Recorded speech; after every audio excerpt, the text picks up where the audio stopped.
Collector doctor सलोनी श्रीराणा ने मंगलवार को मंडला विकासखंड के स्कूल, आंगनबाड़ी केंद्र तथा स्वास्थ्य केंद्रों का निरीक्षण करते हुए संचालित गतिविधियों का अवलोकन किया। इस दौरान उन्होंने विभागीय योजनाओं के क्रियान्वयन की जानकारी लेते हुए संबंधित अधिकारियों को आवश्यक निर्देश दिए। एकीकृत कन्या हाई स्कूल पुरवा, नवीन माध्यमिक शाला खड़देवरा तथा हायर सेकेंडरी स्कूल मतपुरी के निरीक्षण के दौरान कलेक्टर डॉक्टर सलोनी श्रीराणा ने निर्देशित किया है कि प्रत्येक घर के प्रत्येक बच्चे तक पहुंच करते हुए लक्ष्य के अनुरूप 100% नामांकन सुनिश्चित करें। कोई भी बच्चा प्रवेश से वंचित नहीं रहना चाहिए। घर घर सर्वे करते हुए प्रत्येक घर की दीवार पर सर्वे की जानकारी अंकित करें। सभी शालाओं की शैक्षणिक वातावरण तैयार करें। सहायक शैक्षिक सामग्री की उपलब्धता सुनिश्चित करें।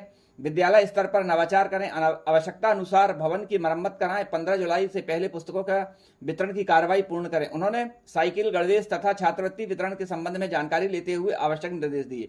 विद्यार्थियों से आत्मीय चर्चा करते हुए उन्होंने आवश्यक मार्गदर्शन प्रदान किया। उन्होंने उपस्थित शिक्षकों से आह्वान किया है कि वे निर्धारित पाठ्यक्रम के साथ साथ कैरियर काउंसलिंग के सत्र की आयोजित करें। विद्यार्थियों के भविष्य का निर्धारण के संबंध में आवश्यक सहयोग तथा मार्गदर्शन प्रदान करें। उन्हें जेईई, नीट सहित अन्य प्रतियोगी परीक्षाओं की प्रक्रिया से अवगत कराएं। कलेक्टर ने विद्यालय के पुस्तकालय में प्रतियोगी परीक्षाओं की तैयारियों के संबंध में पुस्तकों की उपलब्धता सुनिश्चित कराने के निर्देश दिए। भ्रमण के दौरान कलेक्टर डॉक्टर सलोनी श्रीराणा ने आंगनबाड़ी केंद्र, सड़क टोला पुरवा, उप स्वास्थ्य केंद्र पद्मी तथा उप स्वास्थ्य केंद्र मतपुरी का निरीक्षण किया। दस्तक अभियान की पोर्टल एवं एंट्री कम होने तथा सर्वेक्षित बच्चों के चिन्हांकन में लापरवाही पाए जाने पर कलेक्टर ने संबंधित मेडिकल ऑफिसर, सीएचओ, एमपीडब्ल्यू तथा एएनएम को कारण बताओ नोटिस जारी करने के निर्देश दिए हैं। कलेक्टर ने कहा है कि प्रत्येक घरों का सर्वे करें तथा बच्चों के स्वास्थ्य की जांच करते हुए उन्हें टीकाकरण एवं उपचार आदि की व्यवस्था कराएं। भ्रमण के दौरान कलेक्टर डॉक्टर सलोनी श्रीराणा ने एकीकृत कन्या हाई स्कूल पुरवा में परिसर में वृक्षारोपण करते हुए स्थानीय लोगों से भी एक पेड़ मां के नाम अभियान की सहभागिता करते हुए कम से कम एक पौधा रोपित करने की अपील की। कलेक्टर ने कहा कि पर्यावरण के संरक्षण हमारी नैतिक जिम्मेदारी है। हर व्यक्ति कम से कम एक पौधा लगाए तथा उसकी देखभाल की जिम्मेदारी स्वीकार करे। 1 जुलाई वन महोत्सव के अवसर पर एक पौधा मां के नाम अभियान के तहत eco centre Kanha Mocha sensitive zone की बैठक के उपरांत संभाग आयुक्त जबलपुर अभय वर्मा के द्वारा वृक्षारोपण कर वन महोत्सव का आगाज किया गया। विद्युत उपभोक्ताओं की शिकायतों के निराकरण के लिए 2 जुलाई को विशेष शिविर का आयोजन किया गया, जिसमें 66 आवेदकों का मौके पर ही निराकरण किया गया। इस संबंध में अधीक्षण अभियंता संचालय संधा व्रत मध्य प्रदेश पूर्व क्षेत्र विद्युत मंडल कंपनी लिमिटेड मंडला ने बताया कि प्रधानमंत्री भारत शासन द्वारा संचालित पीएम सूर्य घर मुफ्त बिजली योजना एवं सोलर रूफटॉप कनेक्शनों के संबंध में मध्य प्रदेश शासन ऊर्जा विभाग एवं मध्य प्रदेश पूर्व क्षेत्रीय विकास विद्युत कंपनी लिमिटेड मंडल के निर्देशानुसार मंडला वृत्त कार्यालय मंडला के मंगलवार को प्रातः 11 बजे से 2 बजे तक विद्युत उपभोक्ता शिकायत निवारण शिविर का आयोजन किया गया। इसमें कुल 97 आवेदन प्राप्त हुए हैं। 66 आवेदकों ने मौके पर ही निराकरण करवाया है तथा शेष 31 आवेदनों के निराकरण के लिए समय सीमा निर्धारित की गई है।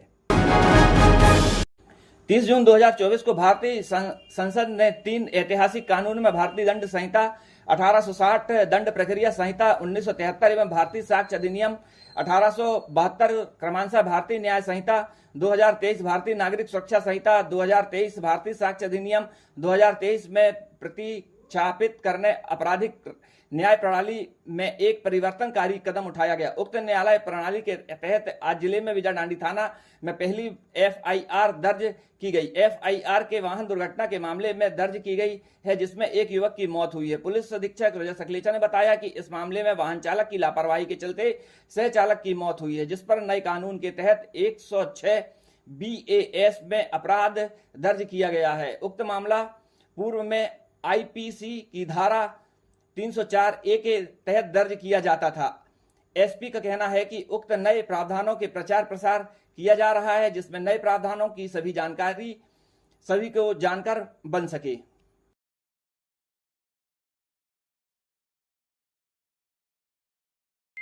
नए कानून के अंतर्गत जो कि रात्रि 12 बजे से लागू हुआ है, इसमें बीजाडांडी क्षेत्र में रात्रि 2:30 बजे एक एक्सीडेंट हुआ था, जिसमें कि जो वाहन चालक उसके साथ जो सह चालक था, वाहन चालक की लापरवाही से उसकी गाड़ी में ही रखे एंगल से डेथ हो गई है, जिसके आधार पर अभी 106 BNS में अपराध दर्ज किया गया है, जो कि पूर्व में आईपीसी की धारा 304A थी।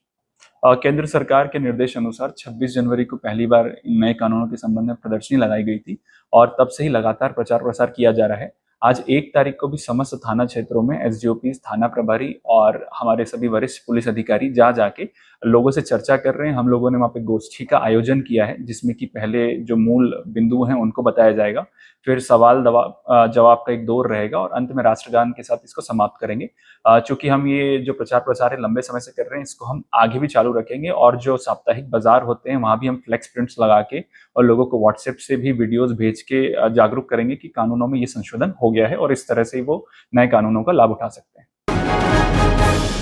आवेदिकाएं जिन्हें संबल योजना का लाभ नहीं मिला है, जिसका आवेदन लेकर गंगाबाई यादव पेटेगांव निवासी ने बताया कि उनके पुत्र की मृत्यु के बाद शासन द्वारा अंत्येष्टि राशि नहीं दी गई है। वहीं संबल योजना का लाभ भी आज दिनांक तक उन्हें प्राप्त नहीं हुए, जबकि पुत्र की मौत दिनांक 21/10/2022 को हुई थी, जबकि संपूर्ण दस्तावेज पंचायत में जमा किए गए हैं। वहीं आवेदिका मंजूलता प्रजापति नेहरू स्मारक निवासी ने बताया कि उनके पति की मौत के बाद संबल योजना से वंचित हैं। उन्होंने बताया कि वे उड़ीसा की निवासी हैं, मंडला में उनकी शादी हुई है।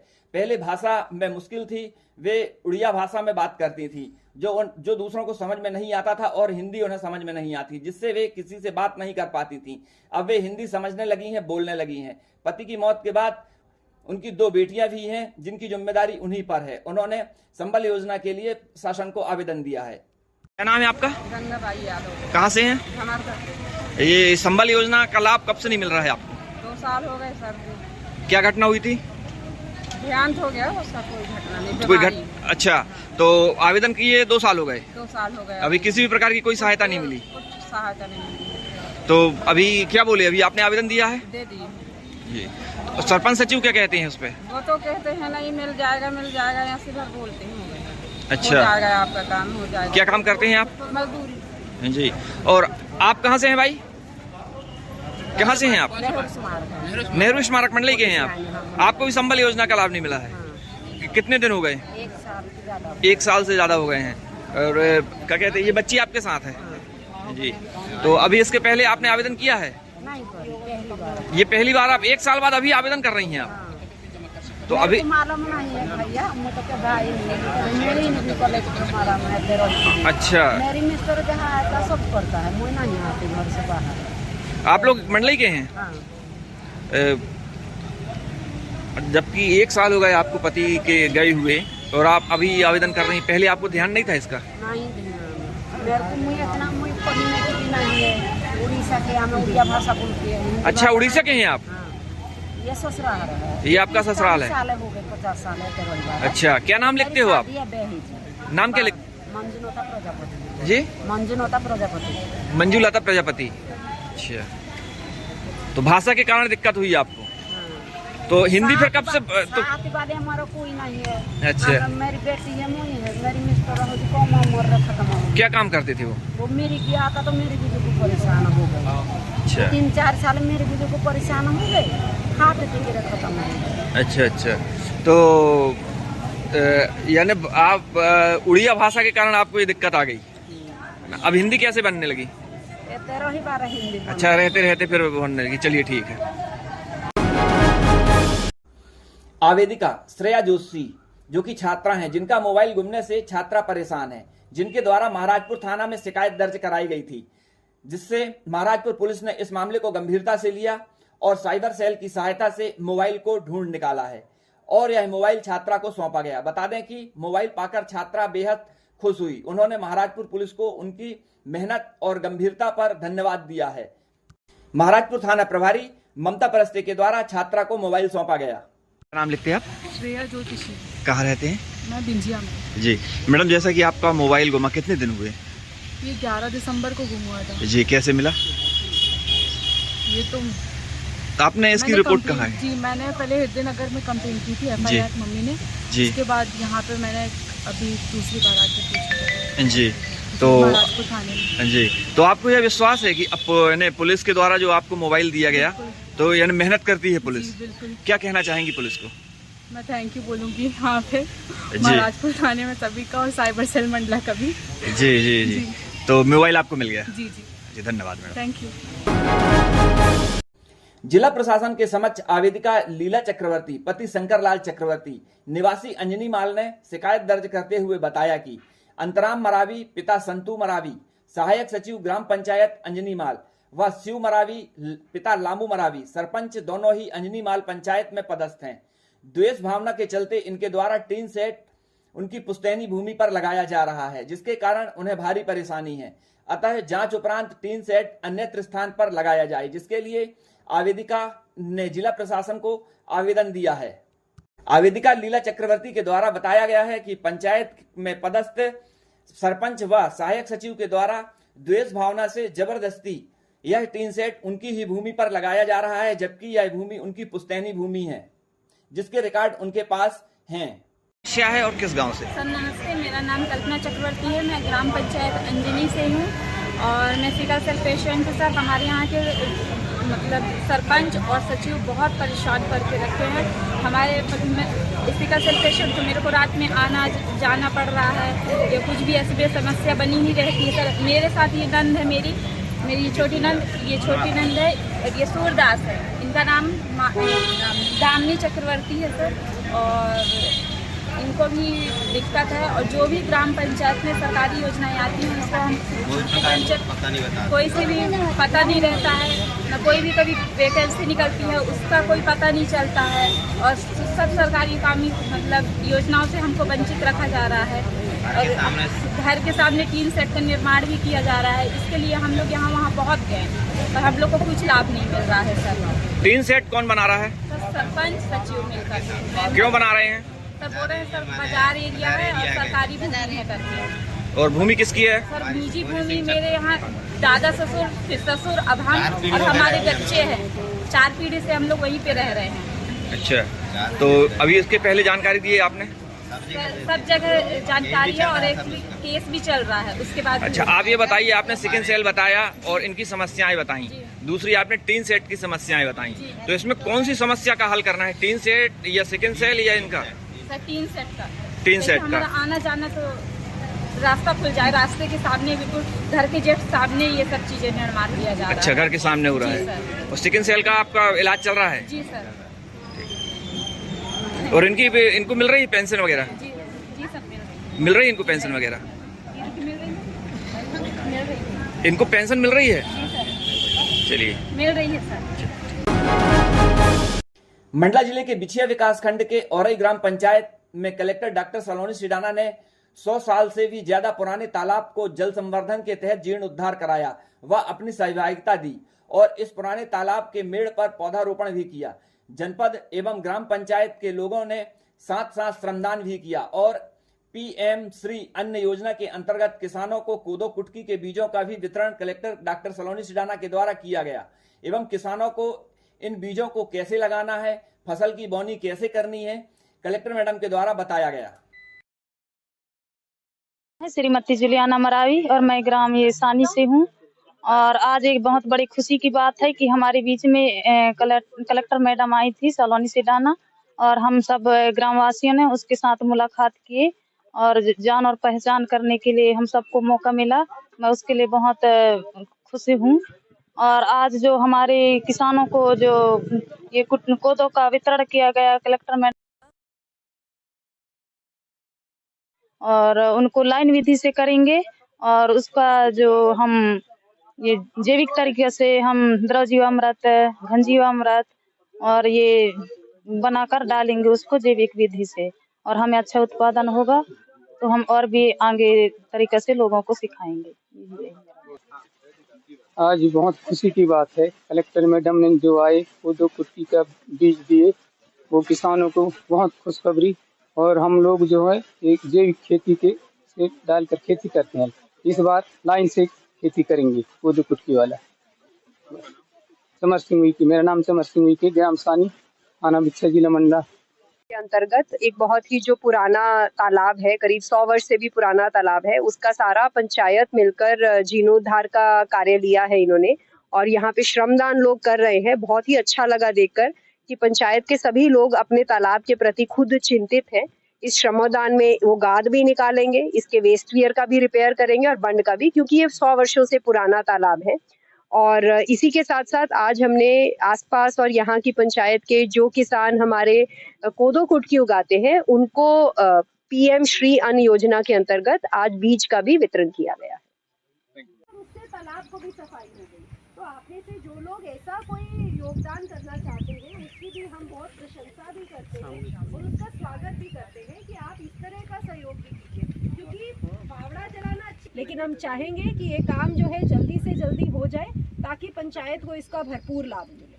ठीक है, बहुत बहुत धन्यवाद। नई 14 फसलें हैं जिनका इस बार सरकार ने MSP जो आपको न्यूनतम मूल्य समर्थन मूल्य है देने का घोषणा की है। अभी उसमें प्रस्ताव किया है कि उसमें मोटे अनाज में कोदो कुटकी को भी शामिल किया जाए। तो यदि कोदो कुटकी उसमें शामिल हो जाती है तो कोदो कुटकी में भी आपको न्यूनतम समर्थन मूल्य जैसे धान में मिलता है, जैसे गेहूं में मिलता है, तो वैसे इसमें भी मिलेगा।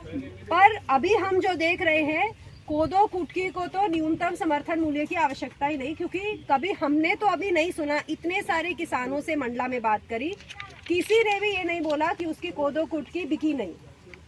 सबकी कोदो कुटकी पूरी बिक गई, क्योंकि अभी बाहर के शहरों में इसका बहुत ज्यादा खपत बढ़ गई है। जो लोग जागरूक हो रहे हैं सेहत के प्रति वो कोदो कुटकी खाना पसंद करते हैं, क्योंकि ये बहुत ही पौष्टिक आहार माना गया है। तो इसके लिए हम आप सबको प्रोत्साहित करते हैं कि आप कोदो कुटकी अगर उगा ड्रिल से एक सीधी लाइन पद्धति में अगर इसका बुआई करेंगे। आप में से किसी ने कभी किया है क्या? नहीं किया है। अभी कब बुआई शुरू होगा? रोपा आगे हो जाएगा, रोपा अभी शुरू हो जाएगा। तो इस बार अभी हम देख कर भी आ रहे हैं। अभी कहाँ गए थे हम? जगन्नाथन में नहीं, जगन्नाथन में अभी कहाँ रुके थे हम? जगन्नाथन में रुके थे। जगन्नाथन में हम देख के आ रहे हैं किसान लोग ने इतना बढ़िया बुआई किया है नई नई पद्धतियों का इस्तेमाल करते हुए, और वो सीधा ही बोल रहे हैं। उसमें से 2 किसान हैं, पिछले साल उनकी उत्पादकता 15% बढ़ गई। तो इसलिए आपको भी ये सबको अभी प्रशिक्षण भी दिया जाएगा कि आप लोग जो है बुआई लाइन पद्धति से करें, छिड़काव पद्धति से ना करें। दूसरा महत्वपूर्ण है, हम देख रहे हैं आपके तालाब में गाद जो होती है वो हमारे तालाब के पानी को भी गंदा करती है। उसमें तालाब का जो है धीरे धीरे रिसाव भी होता रहता है और एक तरह से उसको जीवन स्थिति में नहीं रखती है। तो अभी जब गाद निकाली जाएगी, मेरा आप सबसे आग्रह रहेगा कि आप में से जो भी किसान है, आप में से कौन लोग किसान हैं? सभी लोग किसान हैं। आपको खेत में गाद की जरूरत होती है ना? आपको ये अलाउ किया जाएगा कि आप यहाँ से गाद ले जाइए और उसके लिए आपसे कोई शुल्क नहीं लिया जाएगा। बस आपको ट्रैक्टर लगाकर बात है, लेकिन मशीन से बहुत जल्दी हो जाएगा, क्योंकि 2 दिन के बाद बारिश है। तो बारिश से पहले ये एक फावड़ा चला के आपको इसमें मशीन लगाना है। ठीक है, आज आधा दिन आप योगदान करवाएं, उसके बाद मशीन लगाकर तुरंत। कितना उगाया पिछली बार में? पिछले बार 5-6 क्विंटल। तो 5-6 क्विंटल का कितना रेट मिला? रेट तो बहुत मिल गया। कितना? इतना की बताया नहीं जा रहा है। क्विंटल के हिसाब से तो 3200 के बेचे। कहाँ बेचे थे? बिछिया में बेचे थे। चलो, अभी इस बार अगर आप लाइन पद्धति से वो उगाओगे ना तो एक तो उत्पादकता बढ़ जाएगी और ज्यादा जो है अच्छा दाना निकलेगा। चमर सिंह, जय सिंह, धन सिंह।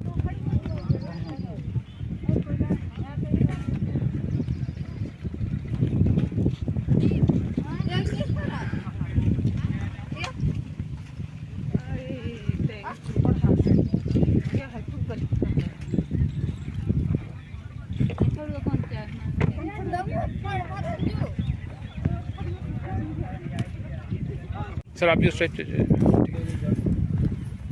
मिट्टी दो। अरे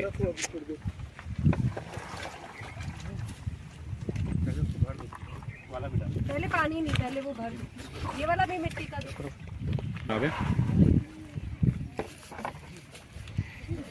अरे यार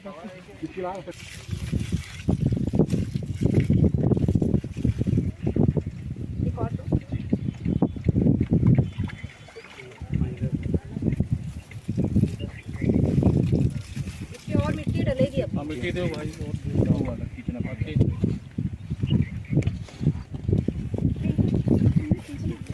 कौन सा पेड़ है ये?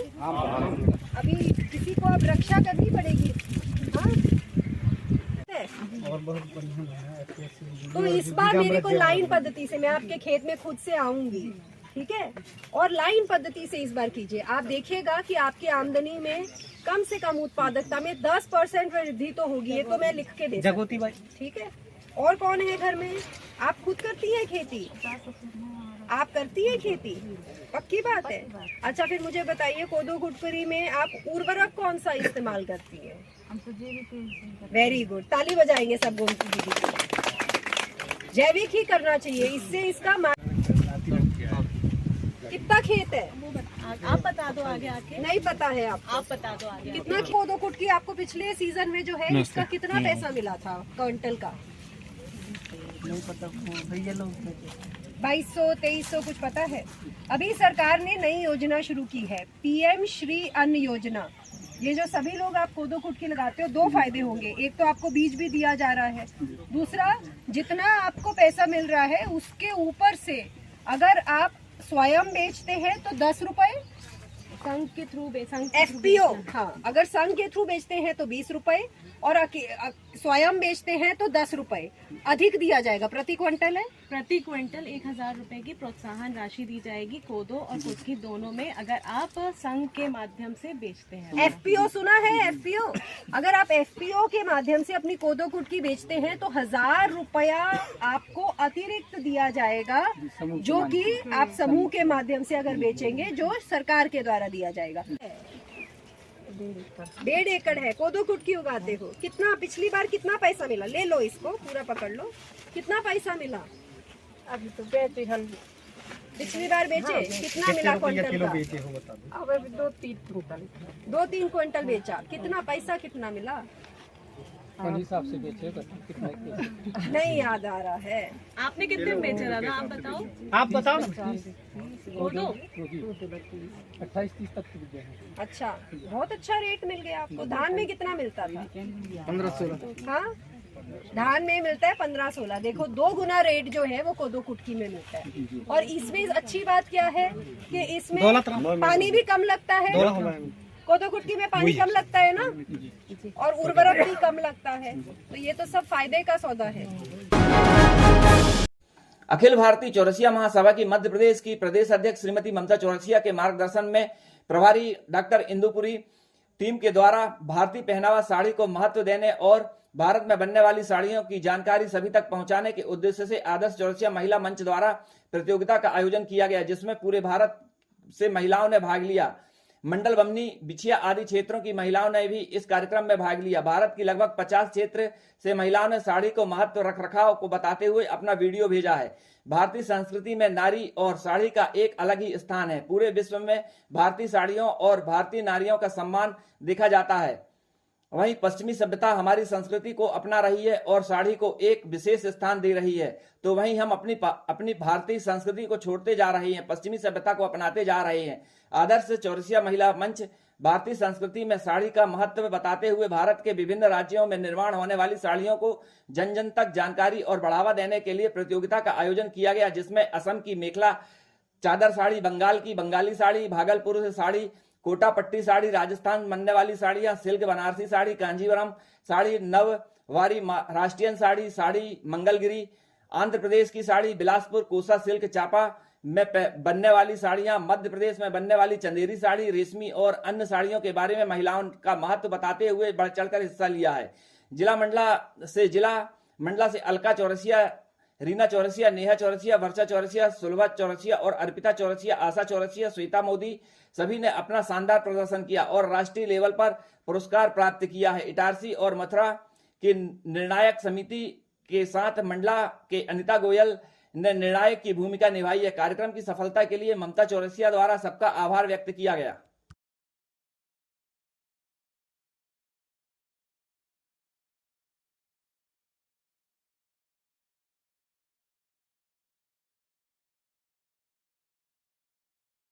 उपस्थिति के बावजूद जिम्मीजू सिल्क मजबूत और टिकाऊ है। कई जिम्मीजू सिल्क हाथ से बुने जाते हैं। इन कपड़ों को ठंडे पानी और हल्के डिटर्जेंट से धोना चाहिए या फिर ड्राई क्लीन की सिफारिश की जाती है, चाहे किसी खास अवसर के लिए हो या रोज़ाना पहनने के लिए। यह साड़ी बेजोड़ स्टाइल प्रदान करती है। धन्यवाद। नमस्कार, मेरा नाम सुषमा तंबोली है और आज मैंने कोसा सिल्क की साड़ी पहनी हुई है जो हमारे छत्तीसगढ़ की शान है। छत्तीसगढ़ की पहचान कोसा सिल्क आज पूरे भारत में मशहूर है। कोसा की साड़ी में जो सादगी है दिखती है वो देखने लायक होती है। इसकी गोल्डन झलक साड़ियों को एकदम नया लुक देती है। कोसा सिल्क की चमक सालों साल खराब नहीं होती है। इसे मेंटेनेंस की भी ज़्यादा ज़रूरत नहीं पड़ती है। भारत का कोसा सिल्क विदेशों मैं बमनी बंजर की नेहा चौरसिया आपके सामने राजस्थान की मशहूर गोटा पट्टी साड़ी के बारे में बताने जा रही हूँ। इसका इतिहास बहुत ही पुराना है। इसका इतिहास 3री और 5वीं शताब्दी पुराना है। राजस्थान की ये साड़ी मशहूर साड़ियों में गिनी जाती हैं क्योंकि यहाँ पर गोटा का बारीकी से काम किया जाता है।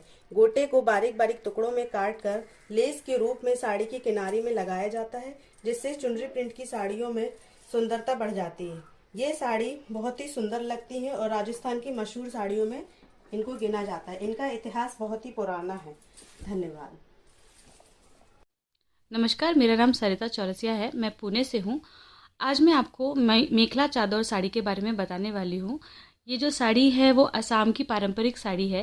असम की जो मेखला चादर साड़ी है इसकी बुनाई रेशम और कपास के धागों से की जाती है।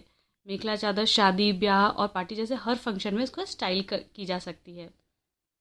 असम में बनने वाली मेखला साड़ी आजकल तो पूरे वर्ल्ड में फेमस है। मेखला चादर साड़ी पे बुनकर पारंपरिक डिज़ाइन बनाते हैं जो इसकी पहचान है। असम की मेखला चादर साड़ी के 3 हिस्से होते हैं। ब्लाउज और ऊपर के हिस्से को चादर कहते हैं और नीचे के हिस्से को मेखला कहते हैं। मेखला को कमर के चारों तरफ लपेटकर चादर को साड़ी के पल्लू की तरह लिया जाता है। मेखला को कमर पर लपेटते समय कई चुन्नटें बनाई जाती हैं जिसे दाईं तरफ लपेटा जाता है। अब मेखला साड़ी बनारस, रेशम, कांजीवरम और शिफॉन फैब्रिक में आने वाली है जो कि अपेक्षाकृत कम दामों में भी मिल सकती है। तो मैं उम्मीद करती हूँ कि आपको ये साड़ी अच्छी लगी और उम्मीद करती हूँ कि आप अब इसको अपने कलेक्शन में ज़रूर शामिल करेंगे।